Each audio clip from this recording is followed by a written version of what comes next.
തെരഞ്ഞെടുപ്പിനൊരുങ്ങാൻ കെപിസിസിക്ക് 17-അംഗ പുതിയ core committee. കേരളത്തിന് ചുമതലയുള്ള ജനറൽ സെക്രട്ടറി ദീപാദാസ് മുൻഷി കൺവീനറായ കമ്മിറ്റിയിൽ മുതിർന്ന നേതാവ് AK ആന്റണിയുമുണ്ട്. ഒറ്റക്കെട്ടായി മുന്നോട്ടു പോകാൻ നേതാക്കളോട് നിർദ്ദേശിച്ചതായി കോൺഗ്രസ് അധ്യക്ഷൻ മല്ലികാർജ്ജുൻ ഖർഗെ പ്രതികരിച്ചു. കേരളത്തിൽ തദ്ദേശ നിയമസഭാ തെരഞ്ഞെടുപ്പ് ഒരുക്കങ്ങൾ വേഗത്തിലാക്കി കോൺഗ്രസ് ഹൈക്കമാൻഡ്. തദ്ദേശ തെരഞ്ഞെടുപ്പ് പ്രചാരണം മറ്റന്നാൾ കോൺഗ്രസ് ആരംഭിക്കാൻ ഇരിക്കെ 17-അംഗ കോർ കമ്മിറ്റിക്ക് ഹൈക്കമാൻഡ് രൂപം നൽകി. KPCC അധ്യക്ഷൻ സണ്ണി ജോസഫ്, പ്രതിപക്ഷ നേതാവ് VD സതീശൻ, സംഘടനാ general secretary KC Venugopal, UDF convener Adoor Prakash, പ്രവർത്തക സമിതി അംഗങ്ങൾ, മുൻ KPCC അധ്യക്ഷന്മാർ, വർക്കിംഗ് പ്രസിഡന്റുമാർ എന്നിവർ അടങ്ങിയതാണ് കമ്മിറ്റി. ഷാനിമോൾ ഉസ്മാനെയും കമ്മിറ്റിയിൽ ഉൾപ്പെടുത്തി. രാഷ്ട്രീയകാര്യ സമിതി, KPCC എന്നിവ ജംബോ കമ്മിറ്റികളുടെ പശ്ചാത്തലത്തിലാണ് കോർ കമ്മിറ്റി രൂപീകരിച്ചത്. രാഷ്ട്രീയകാര്യ സമിതിക്കും KPCCക്കും മുകളിലാണ് കോർ കമ്മിറ്റി.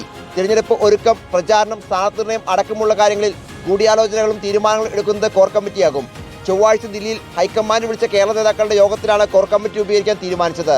മല്ലികാർജ്ജുൻ ഖർഗെയും രാഹുൽ ഗാന്ധിയും പങ്കെടുത്ത യോഗത്തിൽ നേതാക്കൾക്കിടയിലെ തർക്കങ്ങളിൽ കൃത്യമായ താക്കീത് നൽകിയിരുന്നു. ഒറ്റക്കെട്ടായി നിന്ന് ജയിച്ചു വരാനാണ് നേതാക്കൾക്ക് നിർദ്ദേശം നൽകിയതെന്ന് മല്ലികാർജ്ജുൻ ഖർഗെ വ്യക്തമാക്കി. ആരായിരിക്കും കോൺഗ്രസിന്റെ മുഖ്യമന്ത്രി എന്നതിൽ തിരഞ്ഞെടുപ്പ് കഴിയുന്നതുവരെ കാത്തിരിക്കണം എന്നാണ് ഹൈക്കമാൻഡ് നിലപാട്. റിപ്പോർട്ടർ, ദില്ലി.